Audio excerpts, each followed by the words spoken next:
Hi, and welcome to SpondyCast, where we bring together the best medical minds, thought leaders, scientists, patients, and caregivers to inform and inspire the spondylitis community. I'm your host, Jill Miller, living my best spa life, knowing that how we meet today has the power to change everything going forward. Hi, and welcome to SpondyCast. I'm your host, Jill Miller. Today, our guest is Dr. Afton Hassett. She's a licensed clinical psychologist who is an associate professor and director of pain and opioid research in the Department of Anesthesiology at the University of Michigan. She's a principal investigator at the Chronic Pain and Fatigue Research Center, where she conducts interdisciplinary research related to exploring the role of positive emotions in people with pain, as well as developing novel interventions to promote resilience and better pain self-management. She's published over 100 articles that are peer-reviewed in scientific journals and is a leader in the field of resilience and pain. Dr. Hassett is a past president of the Association of Rheumatology Professionals, a division of the American College of Rheumatology, and she is also the author of the upcoming Chronic Pain Reset, which is an innovative pain self-management book for people and patients. It is to be released on September 5th of this year, and I am super excited to read that. So Dr. Hassett, thank you for joining us and welcome. We're going to talk a little bit about managing chronic pain for spondyloarthritis through cognitive behavioral therapy. Great. Oh, Jill, it's such a pleasure to be here. I'm so happy to share some of our insights from research and clinical practice with you and your audience. So this is a big one, right? We don't think of pain control in terms of behavior therapy very often, but how does behavioral therapy approach different from traditional pain management techniques on the whole? So that's a great question. Predominantly, traditional pain approaches involve medications and interventions. Often in spinal arthritis, we look at reducing the inflammation and using medications to do that. But pain is caused by so much more than just inflammation. There's pain that can be neuropathic pain as well, and there's also pain that is generated almost entirely from the brain, or at least pain signals can be amplified from the brain. And we see this commonly in conditions like fibromyalgia and chronic low back pain. And I do believe that, many people with autoimmune disease also have comorbid fibromyalgia. So they might have pain coming from multiple sources, from inflammation, from perhaps a nerve impingement, or even potentially generated or made worse by the brain. And our behavioral interventions are particularly effective at getting to these other types of non-inflammatory pain. And those would be, is it called nociceptive pain? Yes. Well, so nociceptive pain is what we refer to when we can kind of identify what's causing the pain. So nociceptive pain comes from like an incision from surgery, or from bone on bone grinding as an osteoarthritis, or inflammation that's caused by our autoimmune diseases. That's kind of nociceptive. That means the little receptors are picking up on some sort of pain input. So then there's something called nociplastic pain, which is the pain that we refer to more in the context of fibromyalgia, chronic low back pain, or secondary pain that can layer on top of autoimmune disease pain. And this is primarily what you're focused on compared to. Yes, primarily focused on this secondary pain. That's right. And I think all people, even with inflammatory pain, can benefit from behavioral strategies, but it appears to be particularly helpful for when people's pain has become more generalized kind of across the body, or is perhaps due to other things like nociplastic pain. So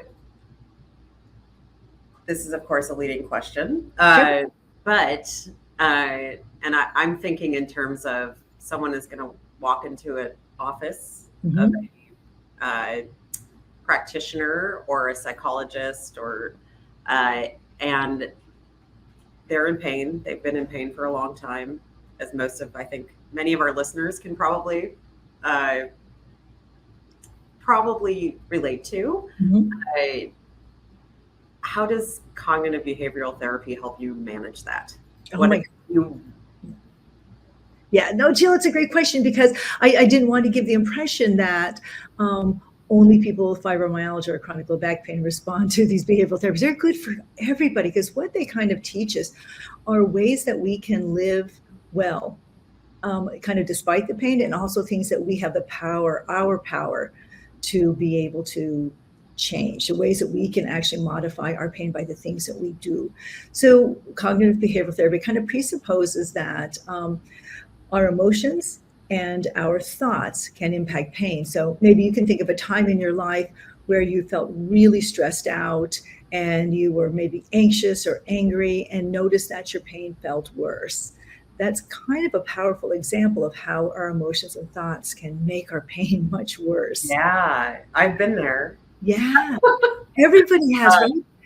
Well, and I will say, like, I think a lot of people have been there potentially, and maybe you can corroborate this. Yeah. As many people with AS or SPA Mhm. have experienced, right? The diagnosis cycle is really Mhm. long, and you're Yes. seeing these doctors, and you're like, I'm in pain, and then like I don't feel good, I hurt, and Yeah. for every person that tells you, well, that's you know what, we don't see anything on the films, maybe Yeah. it's all in your head. Yeah. Oh, And then the pain actually, right? And then we're in more pain because we're not being heard. yes. And then it becomes this almost, I don't even want to call it a loop, but it It is becomes a a loop. very tangled mess Yeah, uh, no. of where things are coming from in your body. So do you see that a lot? Is that one of the examples you'd? Mhm. Oh, it's a cardinal example. And you even look at the World Institute of Health and how they define pain. They say pain is a sensory, evaluative, or thought related and emotional process. We don't just kind of experience pain as just sensory. And when people are suffering because they aren't getting a diagnosis and kind of going from doctor to doctor and being doubted, that causes an incredible amount of stress and also self-doubt. Maybe there's something wrong with me. It can Yeah, be really upsetting, and that can certainly make the pain worse. that's interesting. So I think that it goes to this. I'm not going to speak for the general population, Yeah. but for me personally, it was once I received the diagnosis, Mhm. it became 50% mental. Isn't it And interesting? Yeah.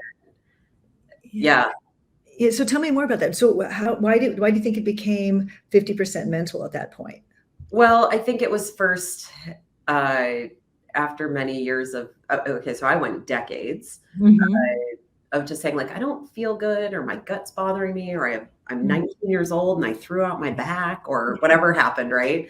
And I went through this over and over, and everyone kept saying, oh, well, there's nothing on the film. You don't have celiac, you don't have Crohn's, this isn't your problem.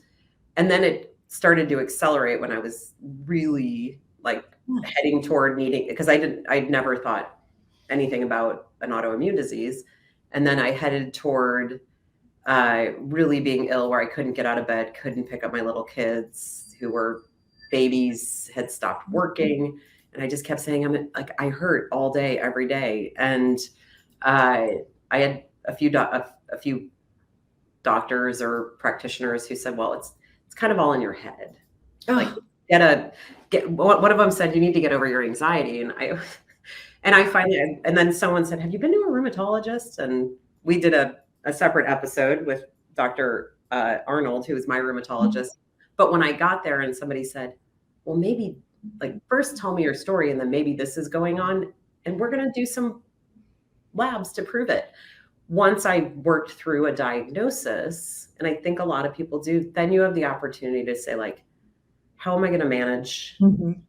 I, with or without a chronic disease, you have to manage your life, Right. right? So shifting, and I know there are a lot of people who are in a lot more pain than probably I was and am now. But for me personally, I think that's where I took it, and I did go down the road of CBT, not necessarily Mhm. for pain management.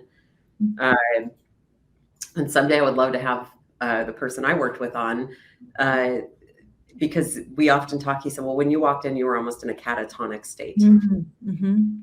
And now you're like this alive person who I I don't think I know what it's like to wake up without like a little bit of pain or stiffness, but Mhm. I think it became very, uh, yeah, it became very like mind over matter a little bit. Or I remember because I used to take pain meds, and at one point I decided it took about an hour and 15 minutes for uh, I was taking, I think it was, is it tapentadol, like a new Mhm. synthetic? Mhm. And it used to take an hour and 15 minutes for it to kick in. And I thought, well, geez, I live a quarter of a mile from the gym where Yeah. there's a heated pool and Mhm. like a physical therapy pool. And I could get in there and spend 45 minutes before a pain pill Yeah. kicked. So like some of it for me was working through all, and I still try to perfect it, right? I'm seeking that. But okay, I don't want to derail us. But Yeah. these are like I'm imagining you hear similar stories. And I Oh, know probably on the I don't want to make the assumption that I'm the typical, because I think I'm somewhere in the spectrum of where the mhm. occurs. Yeah. Or, people who show up and we talked about beforehand was uh, some of us are in so much pain we end up in an ER or something, Yeah. and we're receiving pain meds, but they're still not working. And what do we do in that? Does that something that you hear happens for people? Yeah, no, Jill, your story really resonates with the stories of many, many people I've heard. That it's such a combination of things, and so in the medical community, most pain management is something that's done to us, right? Somebody gives you a pill, somebody does some sort of intervention. What's remarkable about CBT and kind of behavioral pain management is now you have some control. You're given the techniques and the strategies, and you work with things that you know that have happened, and in working with somebody that can kind of help you put these pieces together. But even exploratory, using books and other resources can help you identify what are the tools that you can use to help you um, improve your pain, and to give you a chance to have um, infinitely more control over your pain as you learn what things work for you. And everybody is so individual. And I know you'd mentioned that you've done some meditation and some other Yeah. types of mindfulness practice that you find helpful. Yeah, I've done a variety, and I do know some people who've done the oh, uh, it's this idea of like, I'm not going to be this person anymore meditation, and I'm going to convert my, like a Joe Dispenza does it really well. I love that guy. But some people a variety of different things. So do you recommend meditation and in the process of pain management? I do, and meditation is kind of many things, and they all kind of gather around the notion that we become still, we become peaceful, we don't become over involved in our world around us, and literally have time to kind of get within. So for mindfulness types of meditation and activities, it can be as simple as just focusing on your breath and just noticing the simple act of breathing as the air comes in and the air goes out, and allowing yourself to be present in that moment, grounded in that spot, and feeling the air going in and out. And as thoughts come in mindfulness meditation, you just kind of dismiss those thoughts, because that's what happens. Our thoughts intrude all the time like crazy. But being in a simple place and just saying, hey, I hear you, thoughts, go away for a moment, I'm thinking about my breathing. And just that few minutes of intentionally bringing yourself back to just your breathing is incredibly empowering, just grounding. Because what happens when we're sick and flustered and frustrated and angry is our thoughts are everywhere. And sometimes life can feel so incredibly chaotic because we're not grounded. And so most meditative practices bring us back to just kind of being here, being in our bodies, being at peace for a moment, and feeling a little bit more grounded. Yeah. I I was using that this morning at 3 a.m. when I immediately go to, I just do quietly ohm in, ohm out, Mhm. Yeah, until I feel a little better, yeah, uh, for whatever it is. yeah. And I probably should do it more between 9 and 5 every day. uh, so how do you educate your clients, Mhm. or as you're building, I guess, an army of Yeah. people into these? CBT for pain management. How do you educate people? Is it a very individualized protocol, or do you have certain things that are key in this? So interestingly, cognitive behavioral therapy is very many things. It's not like a thing that follows a specific, you do this at one moment and that at the next. Even our studies are kind of hard to interpret because one person's cognitive behavioral therapy in one study will look very different than the next one. But the basic premise of cognitive behavioral therapy is first kind of patient education, Okay. learning about pain, learning about yourself, what works, what doesn't work, learning about learning the various skills that can be integrated. And then cognitive behavioral therapy kind of takes a series of steps towards addressing the various things that can make our lives stressful. So for example, one element of cognitive behavioral therapy for pain is considering mood, right? The role that our emotions play in our chronic pain. Another element, we'll look at our thoughts. How are our catastrophic thoughts or our fear avoidance thoughts getting in the way of us wanting to do what we want to do?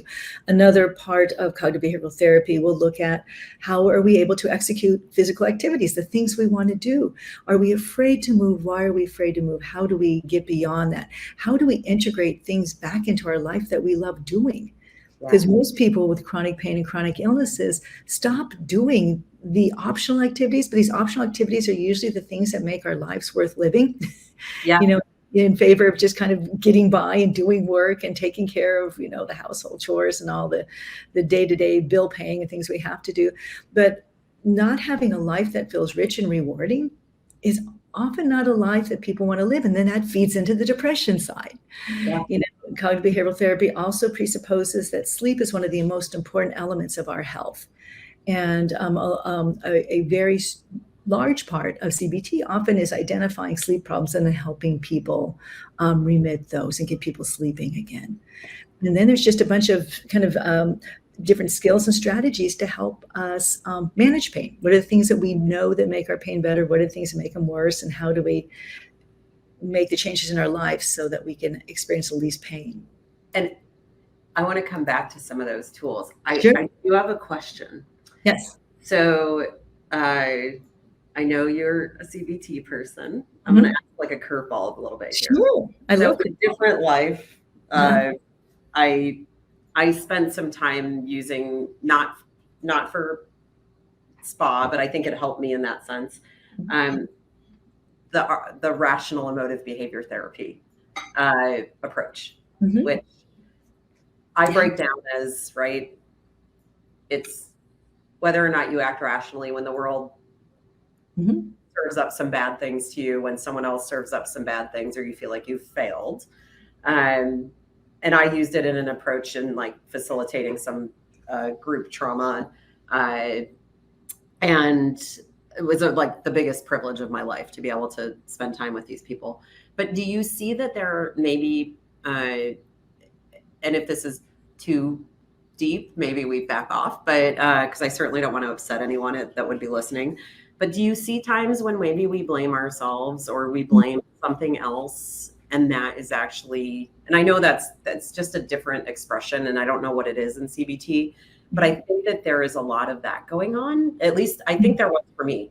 I did lots of CBT for this area of my life, and then I actually stepped up to 100,000 foot view with like rational emotive therapy, and I was like, oh, woof, I've been blaming a lot on the world and people in my life. And once I did that, I feel like I closed that gap for myself. And I don't know if you've seen that happen, or if that's something like people that you consider as you take people through a therapy or a therapeutic approach.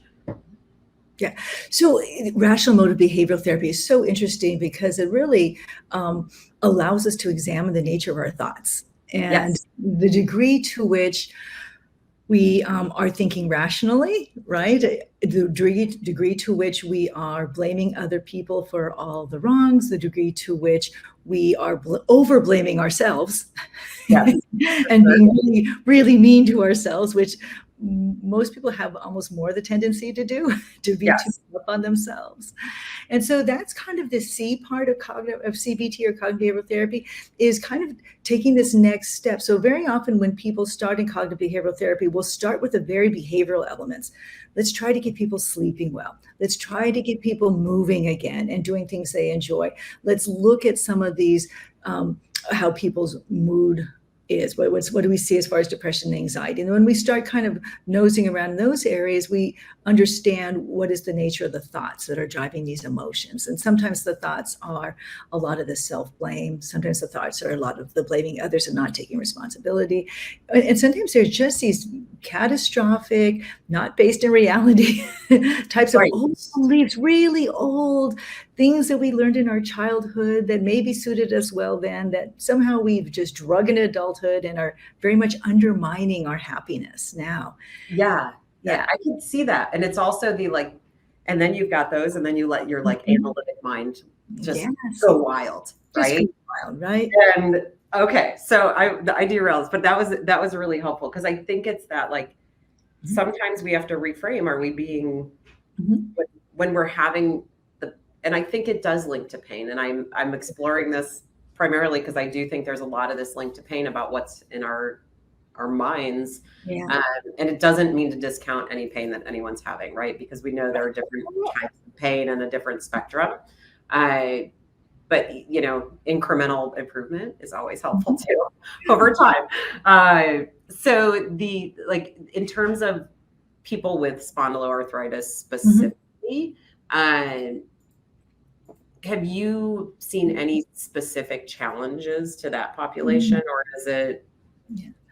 I think, I think it isn't terribly different than the other autoimmune diseases as far as appropriateness and response to the therapy. So I think it's a really natural fit that, there's some elements of CBT. But, I just kind of wanted to return to something that you had said when we were talking about kind of the nature of our thoughts and trying to pick them apart. Yeah. So cognitive behavioral therapy, as I mentioned before, is kind of many things. And there is kind of this whole new second and third wave of cognitive behavioral therapies. And people may have heard of acceptance and commitment therapy, or mindfulness-based stress reduction, or dialectical behavioral therapy, or pain reprocessing therapy. So there's kind of all these new forms of CBT that are particularly helpful for people with pain. So it is kind of many things, but one element I just wanted to bring forward, when we were talking about all the thoughts and the feelings that people kind of have and can be totally overwhelming. In acceptance and commitment therapy, one of the main thoughts there is that what we think and feel are all sorts of kind of almost like random noise. And then what is kind of helpful is just to step back and just realize, I'm having a feeling. I'm having a lot of anger. Okay, what's that about? All righty, that's a human thing. I'll let it go. I don't have to act on it. And then kind of the same thing with thoughts too. Again, when these thoughts come in our head, oh my God, I'm the worst person in the world. Everybody hates me. Say, I'm having a weird thought that I'm the worst person in the world and everybody hates me, but that's just a thought. That's just something that arises, and I don't need to act on it. I don't need to believe it. It just is. And so, with rational motive behavioral therapy, we really get into the digging into why and how and what. Whereas in acceptance and commitment therapy, we think, you know what? We just have all sorts of thoughts and emotions, and we're human, and we can just kind of let them go. We don't have to act on everything and dwell on everything and beat ourselves up. It's just not terribly productive. So as someone so I love the idea of these different buckets. So someone walks into your office. Is there an exploration of what might fit best for them, or what happens in the first? Yeah. I mean, and I'm assuming there's a protocol. So I think we can talk generally for if someone were to walk in and say, you or another clinician, I've got this thing and I need to manage my pain. What do you think? So this is where you get me a little bit on the short end. So because I've been predominantly a researcher for the last 20 Sure. years, I haven't had the luxury of looking at these other approaches. So I just, all of my patients got CBT for pain. That's kind of Okay. what we did. And now as a researcher, I have the total pleasure of studying these. And so most of what I do now is oversee studies that provide these interventions to patients with various pain conditions. And we study who responds to what treatment, how does the treatment work, what are the effective elements of the treatment. And so we're more in the weeds. So I wouldn't be a great person to respond to the question, how do I decide what treatment to give to what Yeah. person? Okay. Yeah. But I would guess that there is, well, you may not know, but I would guess that there is an advice of someone trying to beginning to explore this would be to expect, maybe sit down and you talk about it a little bit, and then from there a treatment plan evolves, just like it would with a medication. Very much so. And just like there's specialties amongst the medical professions, there's specialties within psychology. So there's psychologists and social workers and others who really specialize in acceptance and commitment therapy and ACT. That's their thing. And so they'll tend to approach patients really kind of from that perspective. And that's kind of how they go at it. Then there's others who are more mindfulness-based stress reduction. So they come at it a very strongly mindfulness-oriented way. But many psychologists know all of them. So they know these approaches and they can tailor it. And sometimes it's a little bit of picking and choosing too. And I think that's one thing we have learned over time is that one approach does not fit all. Right. People are so unique and have such unique emotional functioning and sets of experiences and thought processes that the goal is really to do our best job tailoring therapy. And that's something we spend a lot of time thinking about in research is how do we tailor these therapies so we can have the best response for a given person's unique. Yeah. And do we know, okay, so my head, my self-diagnosed ADHD head is going to, do you know, as people have a reduced pain score, reduced overall pain, when they're embracing CBT, I'll say, in your research, do we specifically see that pain scores are being reduced, or do we know that we're producing more dopamine or producing more of the neurotransmitters that maybe result in pain control? Yeah, no, I love that question. We're not quite there with our science, though we do, understand. So one of the things I really am fascinated by and really focus on researching is resilience in our patients and understanding more about what are the unique attributes to the individuals who have really significant disease and disability and pain and remain resilient. And they are the ones that also tend to have much better outcomes, that they are able to function well despite the pain. And so what is kind of unique about these folks who are resilient, and then how do we devise interventions that will help other people learn these unique skills about being better able to bounce back So can you share them, or do we have to wait for the book? No, oh no, I can share. So this is a big focus in my book. So what I do in the beginning of the book is I spend about 15 chapters kind of talking about all we've learned in the last 20 years about pain and inflammation and the brain. And hopefully in easy to understand terms, I kind of talk about what we understand about our thoughts and our emotions and our behaviors and how these all impact pain processing. And what we do know is that when you eat well, sleep well, exercise, you actually can impact your brain's structure and function.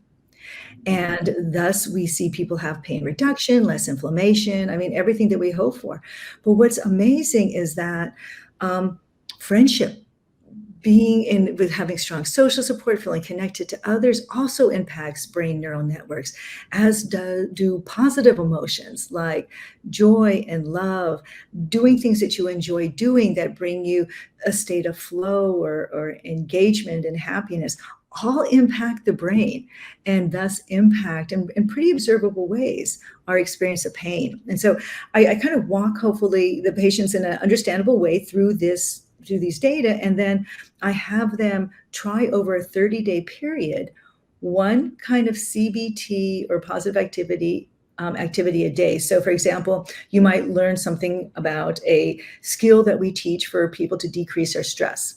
Right. So it could be a breathing technique or guided imagery, or it could be, progressive muscle relaxation. But, each day you kind of learn about one of them, and then you give it a try and you think, I think that's stupid. I don't think I'd ever want to do that again. Or you think, ooh, I'd like to learn more about that. And then so each day you kind of pass judgment on 30 different activities, skills, and practices that we use in cognitive behavioral therapy and beyond. And so I do draw from acceptance and commitment therapy, mindfulness-based stress reduction, and positive psychology. And by the end of it, you've tried everything from gratitude journaling to acts of kindness to seeking purpose in life. And at the end of the 30 days, hopefully you've maybe selected 5 to 10 things you're like, oh my gosh, I so want to learn more about that, and begin to build a program that makes sense to you. Because I think the point you were making is that what therapy works for one person is usually that therapy that the person thinks is going to work and is willing to do.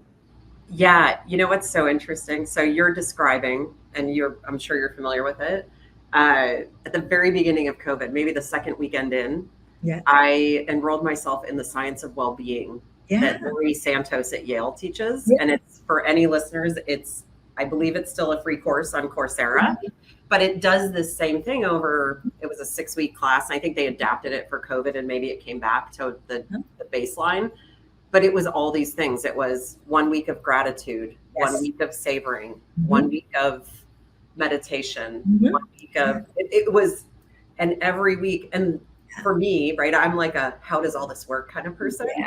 So it walked you through the positive psychology, the Sonia Lyubomirsky work, and Kahneman's work. It was a fascinating class. Like, honestly, I'm going to step back and say it probably shifted the course of my life because of when I took it. Yeah. I was engrossed in it every week for the first 6 weeks of COVID. And I highly recommend. These are the things. So what you're talking about almost like putting all your options in a bucket for who you are. And then, right, to me, those are like the variables that those are your chosen tools. They're the chosen tools that you're going to toss into a toolkit that you're going to draw from. And then those tools, because I'm also looking at like shifting causality, right? So the causality of pain, that's another conversation that we talk a lot about at work here. But what technology is becoming super important, right? Right. For a lot of these tools. Yes. So what do you see or recommend in terms of, is there technology people can use, or very simple stuff, or is it what works for the human being? Might be, an iPhone might be right for someone and a Walkman might be right for someone else. So true. Yeah. So that's kind of, I wondered if writing a book made sense. I mean, and this is you were talking about pandemic. This is kind of my pandemic project too. It's like I was watching way too much TV. So it's like, okay, I was streaming way too many episodes of the Gilmore Girls. So it's like, okay, I got to do something with my time. And so I wrote this book, and I thought, but you know what you do is you pair it with technology. Yeah. And so I'm a strong advocate of using free resources out there. So one of my very favorite free resources is an app called Insight Timer. And it's free. And I think there's like over 14 million people that subscribe to it. It's just marvelous. There's thousands and thousands and thousands of, I don't want to say meditations, that's not right, but they're recordings. And it's anything from mindfulness to guided imagery to help people with sleep, anxiety, energy, concentration. There are 1-minute meditations. They're 1 hour long explorations, but it's all free. And it's something that if you're feeling really overwhelmed by the day, you plug in your earphones into your phone, you hit the app, you do a 3-minute refocusing meditation. what a great, just a little injection, and what a great way to use 3 minutes that you might have just spent stomping around or eating a bunch of cheesecake. Yeah, and I'm with you 100% because what I will say is my second week into that class, which is technology based, right? It's on Coursera. Yeah. And I remember everyone around me was starting to lose. I was in trouble for day one of COVID because I got grounded. I was like a traveler. And everyone around me, though, I felt like the world was starting to lose hope. Yeah. And I remember waking up one morning, someone had sent me a picture. I'd been in Frankfurt on March 1st, and it was like March 20th. And they sent me a picture of that same airport where it was super busy on March 1st. And it was like a ghost town on March 20th. And I'd already enrolled in the class. And I looked at that picture and I like jumped out of bed and I said, you know what? I'm going to start a hope bank. And Yay! have hope for anybody who needs hope until this is over. And it sounds crazy. No, it's not. It's awesome, but Jill. That got me through some of the darkest moments of COVID and everything else, and a chronic disease and like family carnage, chaos from COVID. But it's really interesting. I like the idea of the way you're pairing it, the technology, because I think this is really important. And it's, we also want little bites. I want little bites all the time from somewhere, but sometimes the science behind it is really important. Let me ask you a question. This is also kind of a bit of a curveball.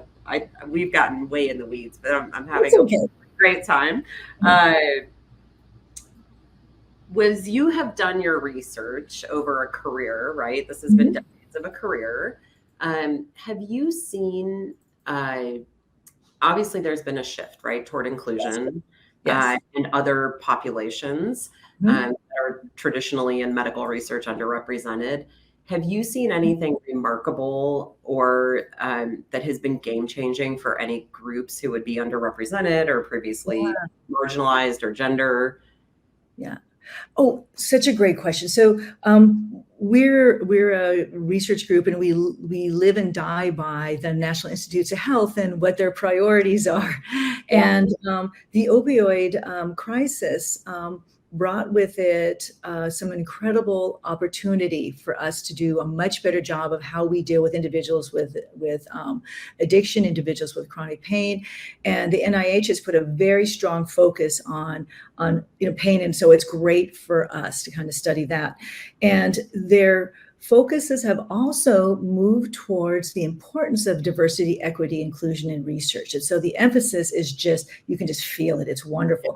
We just got an $800,000 grant to establish a health equity core within the Chronic Pain and Fatigue Research Center that does nothing but help us reach out to communities of color and underserved communities to help educate, but also invite them to become, part of research. That's such a powerful thing. Many of the program announcements coming out are asking, specifically so we can do a better job of inclusion. And so, a day doesn't pass and I don't about how we do a better job serving this. That's driven by NIH, or was that like the NSF type 1 grants? Yeah. Because there's a lot of that too, right? The National Science Foundation and National Institute. Really, I think I will say that the government's doing a better job of being inclusive. They are. And I read a lot of their work too. Yes. Just in general, which is it's about time, but it's really palpable that this is a change. And, it's enabled us to get some amazing grants. And so I'm working with a remarkable young woman in the School of Public Health at University of Michigan named Mary Janovic, who I worked with and helped her adapt it's a walking oriented physical activity, cognitive behavioral oriented intervention. We put a bunch of these positive psychology things like you learned in Laurie Santos's class, from gratitude and acts of kindness. And we adapted it and developed it for older African-American individuals feeling isolated by COVID, living in the Detroit area, the very underserved areas. And we had never seen a response to a treatment. Their response was so profoundly powerful. The intervention itself is delivered by community health health workers. So they're folks that are, embedded in the community. They look like the people that they're serving. They have similar circumstances, and but just teaching these underserved communities the very things, a lot of the things we actually take for granted, but but adding in the richness of music and how much music has meant to their lives as older people. And so and building resilience. And so that's kind of the next piece I wanted just to tap into that NIH has also begun to focus on is resilience. And they actually just had the annual National Pain Consortium at the NIH, and the theme was pain and resilience. And I actually got to do the keynote, and I started out my talk saying, I am so stunned actually to be here, because 20 years ago when I started this, I never saw the word resilience in any National Institute of Health program announcements. It wasn't thought of. Just like we didn't see DEI issues then. And I'm so impressed by the changes that are being made. And so now the National Institute of Health is really becoming the Institute of Health, thinking about how we preserve health, how we increase the quality of life in people with chronic conditions. So it's an exciting change. It's fascinating, and you're making me think of. You are making me think of. So you may not know it, but I hope you do.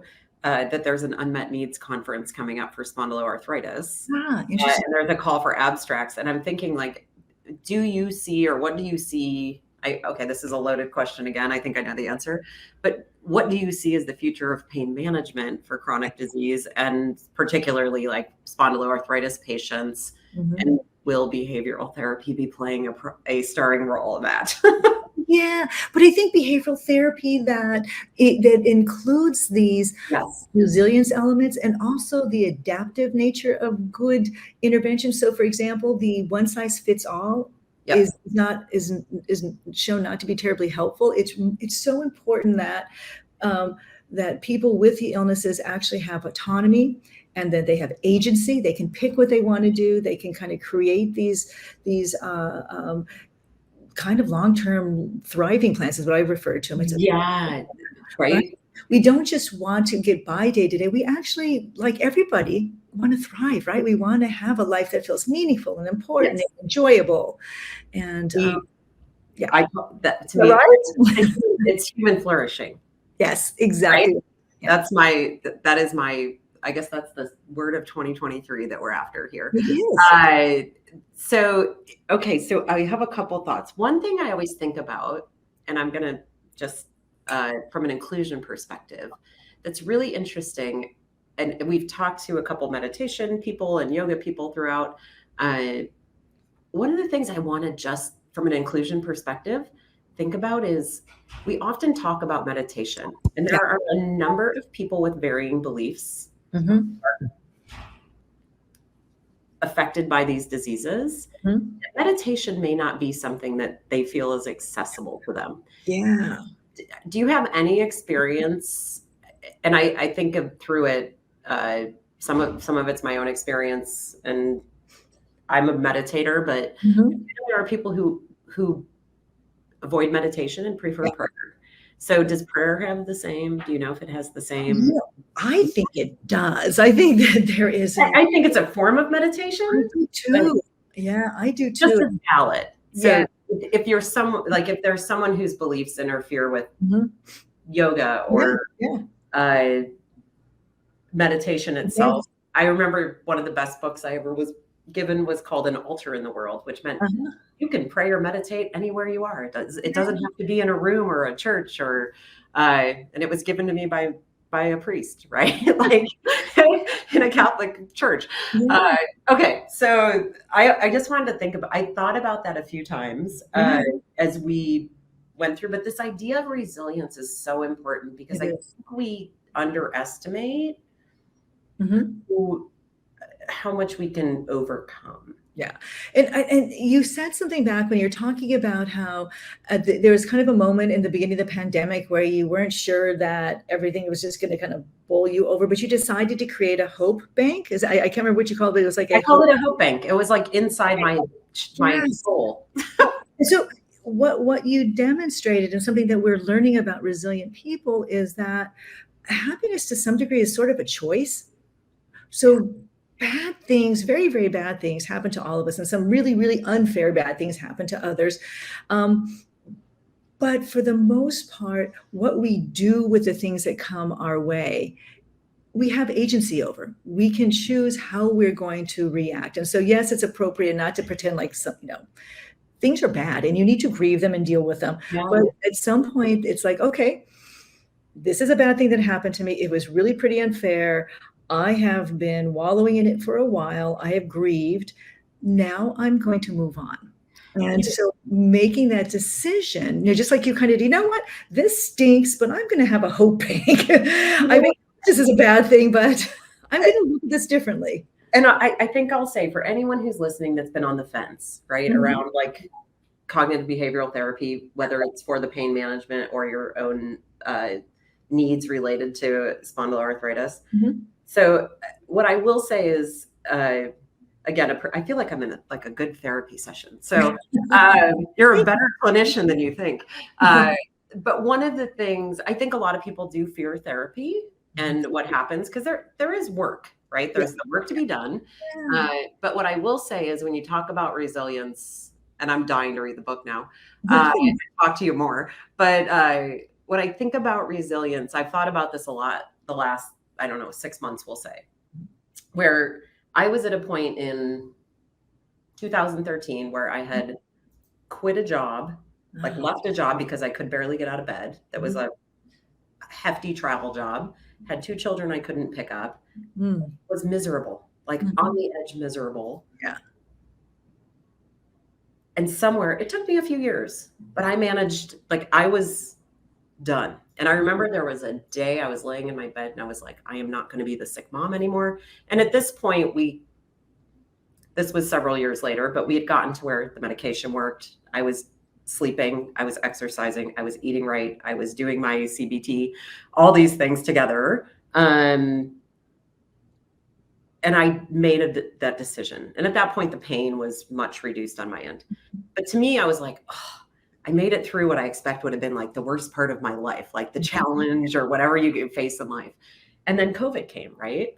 And I did take that class and I was cruising along until COVID came, took that class right as I was falling off. And I just remember, I can picture myself standing in my bedroom, like getting out of bed, looking at that photo of Frankfurt Airport and thinking, I am going to start a hope bank, right? Because everything was like bad news article after bad news article after bad. And it carried me. And then a really like bumpy part of life in 2020 and 21. And again, CBT probably played a big role in this. Really bumpy spot. But I do remember, and I can remember saying to my therapist at the time, who now I just see for tune-ups, as I call them, like quarterly. But I can remember saying to him, all of these things are happening to me, and they are happening so rapidly. I don't know how I'm actually getting out of bed and standing up every day. Yeah. And then it all came, right? Like, and then it just went on for like 6 or 7 months. And then there was a day where I literally was like, everything fell apart, right? My whole world fell apart. Did I contribute to that? Yes, in many ways, right? But there was all these like factors. And I can remember like getting in it all happened. I remember getting in my bed, crying myself to sleep. Yeah. No joke. I mean, and but I have made these choices, and you're right. And a lot of it, right, it's the tools I learned in many years of like figuring out how to deal with the disease. But I pulled the covers over my bed, cried myself to sleep, probably cried myself out of bed the next day, and picked up the phone and made some decisions to change my life. Yeah. It's brilliant. And and it was that hope bank. Yeah. Like later or whatever it was. It was that hope bank. I was like, I deserve the hope out of the hope bank. Yes, you do. But you made a decision. So that's what's always interesting. What is the inflection point where one makes the decision, I'm gonna do something about this? And I think that's the agency that comes with cognitive behavioral therapy and pain self-management, that I can do something. Yeah. And my inflection point was, we talk at work a lot about one of our values is integrity, right? And I term it as high moral code, but the state Yeah. of being whole, Yeah. right? And mine was, I'm not whole when Mhm. because of of all these things going on in my life, and I decided to become whole. And Yeah. and you never look back. Maybe that's my own journey. Mhm. And a lot of people don't like to talk about having a chronic disease when they also have a job, right? Right. But I'm like, you know what? If we can, the hope bank. Yeah. This podcast is the hope bank. I Hopefully love for a few people. So, all right, I'm going to stop because this has gone way too long. This has been so much fun. If someone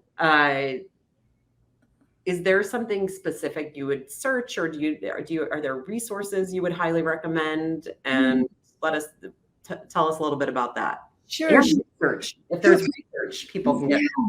So, well, there are people who specialize in cognitive behavioral therapy for pain. It may consist of some or none of the things we talked about here today, but it's worth going to the American Psychological Association website. There is something called a therapist finder. You can put in your area code and you can click on chronic pain, and it'll help you identify people in your area that might be able to help. Okay. The Arthritis Foundation has great resources. I imagine, there are people who would be willing to read the book. That should help too. But often it is talking to each other and finding out who has found somebody who's particularly supportive and helpful, what resources, because we are all our own best resources. We heard this from the physical therapy the other day, is talk to people who know. So, no, this has been wonderful. So I guess I'll let you close. I'm like, what do you see most hopeful about the future for people with a chronic disease and pain? Oh my gosh. I think more than anything, the medical advances are making my head spin. So it feels like there's such better disease management in the last 20 years or so. And so what that starts to leave us with are lives with chronic illness that we can now make better. Survival is less a concern as how do I lead a good life now that I do have this thing I have to live with, right, but I can still lead a rich life. And so to me, that feels really hopeful, but it also kind of puts the impetus back on the patient that you can do this. There are things that you can do to expand your life, to have a life that's even better than before, and kind of move towards this flourishing that we were talking about before, thriving. And to me, that feels so hopeful. And I'm just going to share one little kind of positive psychology kind of CBT intervention that we've loved exploring with your family. So when you said the Hope Bank, it reminded me of it. So this is something that we call the Positive Piggy Bank, and we did the study in people with chronic pain, and healthy college students, and also in people who were undergoing breast cancer surgery. So probably the worst kind of day in people's life. And what we had them do is we gave them a piggy bank and we said, hey, every day for the next 30 days, and for the people with breast cancers, every day for the next 2 to 3 weeks before your surgery, spend the end of the afternoon or day and think about the things that happened that day that made you happy.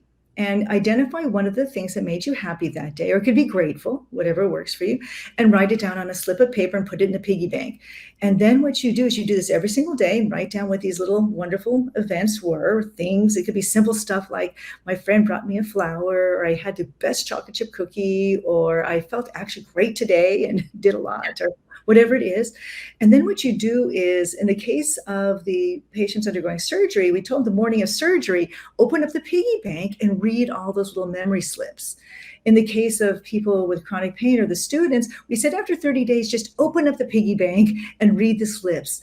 And what it does is it helps us reflect on how much good there really is in our lives, because we as humans are wired to look for all the threat and all the bad things. So we really pay attention to all the bad things that happen, and we easily forget the good things. And so by doing this little practice, it'll help you become more aware of the things daily that you're experiencing that are positive, and also help you recall later all the good things that are in your life. Yeah. Do you actually put them in a piggy bank? We have piggy banks. We in our time of doing our studies, we've probably ordered almost 400 piggy banks. Oh wow! So I actually had this conversation not long ago with someone who is responsible for innovation within the company that makes Altoids, right? All the tins. We were talking about how do we make those reusable. And in Yeah. my house, we have a few of them around, like where if you want to tell the universe something, you Oh, write it down and you put it in the tin. Maybe that's like the travel version. That's like the pocket purse version of your piggy bank. it is. And so we've told people to do, use boxes. You can just use kind of a decorative box. In our Box. in our study with the African American individuals in Detroit, they kept a gratitude jar. And so Yep. they put things in a jar and screwed a little top on and made them pretty. And so I love it. That's fantastic. Oh, this has been so much fun. And I thank you. So Sure. I am so grateful for your time. And we have gone way over where we normally do. So I hope Chauncey does not cut a lot out of this one. But it's been so fun. And I think thank you for that and your commitment to like helping us learn how to better take care of ourselves naturally. You betcha, Jill. It's been a pleasure. It's been great getting to know you. Thank you for having me on. Thank you. SpondyCast was made possible by donations from the Spondylitis Association of America's individual members and our show's corporate sponsor, AbbVie. Since our founding in 1983, the Spondylitis Association of America has been the face, voice, and leading nationwide nonprofit educating, empowering, and advocating for people living with spondyloarthritis. Through our extensive work with patients, the medical community, and partners, we provide information and resources to help people impacted by the disease live better lives and champion research to find a cure.